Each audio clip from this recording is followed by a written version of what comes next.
Introducción al acercamiento bíblico, texto número 1. La primera pregunta que se nos viene a la cabeza cuando pensamos en la Biblia es: ¿qué es la Biblia? Bueno, la Biblia es un libro que encierra las tradiciones judeocristianas de toda la cultura occidental. Fue escrito en un lapso aproximado de 1500 años, con diferentes autores, en diferentes circunstancias, diferentes gobiernos, diferentes estatus social y político, y en diferentes idiomas.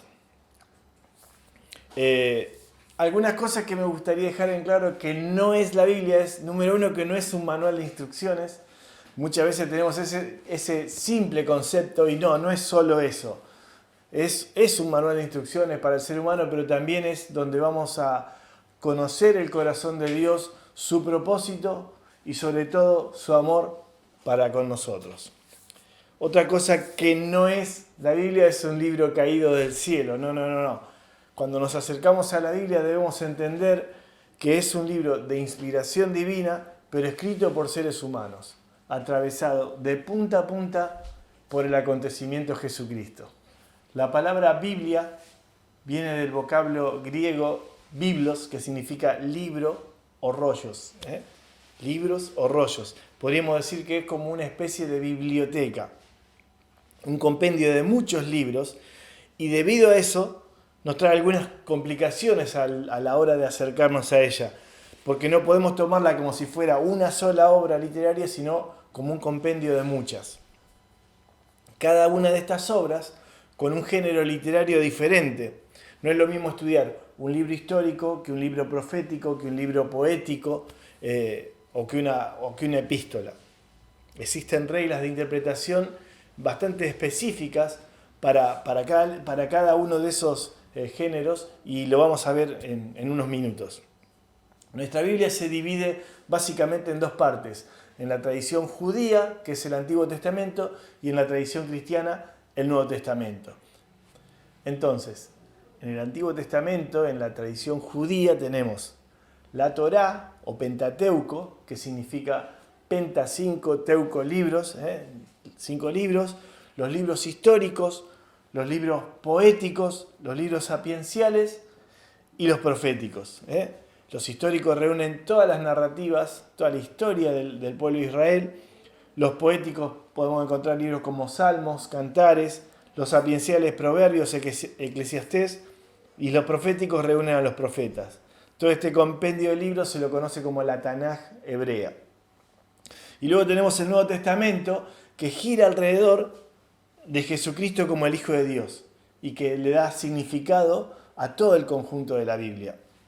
De este acontecimiento de Jesucristo surgen una serie de documentos que comienzan por los evangelios, que para ser más exacto es un solo evangelio visto desde 4 puntos de vista diferentes: Mateo, Marcos, Lucas y Juan. Después de los evangelios viene el libro de los Hechos de los Apóstoles, que antes se conocía como el libro de los Hechos del Espíritu Santo, y seguido a esto vienen las epístolas, que son cartas escritas para las iglesias en diferentes ciudades o cartas universales. Casi todas las cartas contenidas en el libro de los Hechos. O sea, si uno lee el libro de los Hechos, se va dando cuenta en qué año aproximadamente fueron escritas cada una de esas cartas. Y por último encontramos el libro de Apocalipsis, que es un libro muy particular ya que tiene 3 géneros literarios diferentes: el apocalíptico, el profético y el epistolar. Bien, vamos a tratar de acercarnos un poquito a cada uno de esos géneros literarios. Vamos a comenzar por los géneros históricos o las narrativas. En la Biblia está lleno, en especial el Antiguo Testamento, está inundado de historias y narrativas, que de hecho son descriptivas, que describen lo que sucedió, pero no prescriptivas. Ya vamos a ver un poquito eso. Por ejemplo, en Deuteronomio 10:19 dice así: amaréis pues al extranjero, porque extranjero fuisteis en la tierra de Egipto. En este caso, lo prescriptivo, el mandamiento, amaréis a los extranjeros, está apoyado en lo narrativo, en la historia de que el pueblo había sido esclavo en Egipto durante 400 años. Otro género están los proféticos y poéticos. Una cosa que me gustaría aclarar, número uno, es que los profetas no eran adivinos. Los profetas se caracterizaban por denunciar injusticias, pecados, errores de reyes y sacerdotes, pero también profetizaron acerca del pueblo hebreo y sobre todo profetizaron acerca del Mesías, de Jesucristo como nuestro Salvador. Por ejemplo, Isaías 53, si lo leemos, el conocido pasaje, habla del Mesías, del Hijo del Dios, del siervo sufriente, pero con una descripción que parecía que lo estaba viendo directamente. Algo que me gustaría señalar, que antes lo nombré, que decía que es un libro inspirado por Dios, pero escrito por seres humanos. Por ejemplo, en el libro Lamentaciones de Jeremías, vemos que la inspiración no es sinónimo de improvisación. Podemos ver que está escrito de una forma muy, muy elaborada, de una forma poética y muy elaborada. Cada una de las oraciones del libro comienza con una de las letras del abecedario hebreo. Seguido a eso vienen los géneros poéticos y filosóficos. Es muy interesante notar que en la Biblia las rimas no son con palabras, sino con ideas.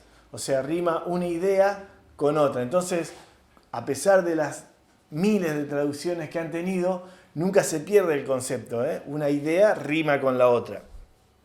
Debemos tener mucho cuidado cuando nos acercamos a los libros poéticos, porque como toda poesía tiene licencias poéticas que hay que tenerlas en cuenta a la hora de abordar un libro y de hacer teología con eso. Seguido a la Tanaj hebrea o al Antiguo Testamento viene el Nuevo Testamento, y donde nos relata todo el acontecimiento de Jesucristo. Alrededor del año 30, Jesús de Nazaret es crucificado. Y el tercer día sus seguidores afirman que había resucitado, generando un movimiento que se lo llama la Iglesia y que proclamaba aquella verdad, las buenas noticias de salvación, que acercaban al hombre con Dios. Los primeros 4 libros que aparecen en el Nuevo Testamento son los llamados evangelios, que en realidad es un solo evangelio, visto de 4 puntos de vista. Y algo que me gustaría dejar claro acerca de los evangelios es que no son una biografía. Cada autor puso el énfasis que quería en cada libro según sus oyentes. Por ejemplo, el libro de Mateo, el Evangelio según San Mateo, le escribe a los judíos, haciendo un énfasis y utilizando referencias del Antiguo Testamento, mientras que Marcos solo se enfoca en las acciones de Jesús y no tanto en sus enseñanzas. Luego viene el libro de los Hechos, que es la continuación del primer tratado de Lucas. Lucas escribe su primer evangelio y tiene una segunda parte donde ya no se enfoca en Jesucristo, sino que se enfoca en sus seguidores, en la vida de la iglesia. Comienza con Pedro en Jerusalén, luego en el capítulo 8 nos relata la primer gran persecución que sufre la iglesia, y a partir del capítulo 13 en adelante, todos los viajes de Pablo, los viajes misioneros de Pablo hasta su llegada a Roma. Siguiendo con los diferentes géneros literarios, después del libro de los Hechos vienen las epístolas o cartas. Fueron escritas mayormente por Pablo y por los compañeros que misionaban con él, y no todas las cartas que tenemos en la Biblia son las que fueron escritas. Hay muchas más cartas que no llegaron hasta nuestro tiempo. También hay otros escritores, están Pedro, Juan, Santiago, el hermano del Señor, y San Judas Apóstol también, que escribieron sus cartas. A la hora de abordar una carta, no debemos olvidar que la gran mayoría de cartas son respuestas a una pregunta determinada, por una situación específica de una comunidad, como escuchar una conversación telefónica de un solo lado. Por tanto, es bueno ubicarnos en el contexto que el escritor responde a esas preguntas, que casi siempre eran comunidades determinadas. Y por último, el Apocalipsis. Como dije antes, tiene 3 géneros literarios. El epistolar, apenas comienza el Apocalipsis hay 7 cartas. El profético, anunciando lo que vendría, y el apocalíptico, el género apocalíptico, que es un género en sí mismo. Si bien en la cabeza cada vez que decimos apocalipsis pensamos en el final de los tiempos y en todo el rollo de películas que se ven por ahí, el apocalipsis, el núcleo es que Jesús vuelve. Ven pronto, Señor Jesús, termina, y es el canto de la iglesia esperando el regreso de su Señor. Con esta breve pantallazo de los géneros literarios y de los libros de la Biblia, vamos a comenzar estudiando los 4 evangelios.